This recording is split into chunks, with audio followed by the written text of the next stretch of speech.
এই নির্বাচনের আগে যে টোপ আমি বলতে চাইলাম না, আপনি সবার জন্য এটা উন্মুক্ত রাখছেন। সবাই আমাকে ভোট দেন, ভোট দিলেই সরকারের পক্ষ থেকে আপনার প্রতি মাসে 2-2.5 টাকা করে পাবেন।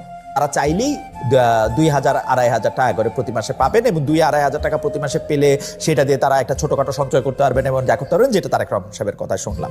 যেটা শোনার জন্য আশাই ছিলাম যে ভাই আসেন আমরা একটা নর্মাল যোগ বিয়োগ করি। যোগ বিয়োগ হচ্ছে যে ধরেন আপনি 2,000 টাকা করে দিবেন, আমি প্রথমে ধরে নিই আপনি 1 কোটি পরিবারকে দিবেন। 1 কোটি পরিবারকে দিলে আপনার 2,000 টাকা করে দিলে আপনার 2,000 কোটি টাকা প্রতি মাসে।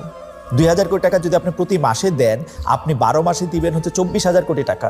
24,000 কোটি টাকাকে যদি আমরা একটু রাউন্ড করি, ধরেন এটা 25,000 কোটি টাকা।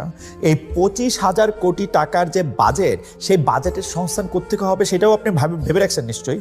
আপনার সোশ্যাল সেফটি নেটের মধ্যে থেকে সেটা ঠিক আছে। আর আমি তো এখানে 1 কোটি লোকের হিসাব করলাম, এটা যদি 2 কোটি হয় তাহলে আপনাকে দিতে হবে, বাজেটের সংস্থান রাখতে হবে 50,000 কোটি টাকা। কোথা থেকে আপনি কমাবেন?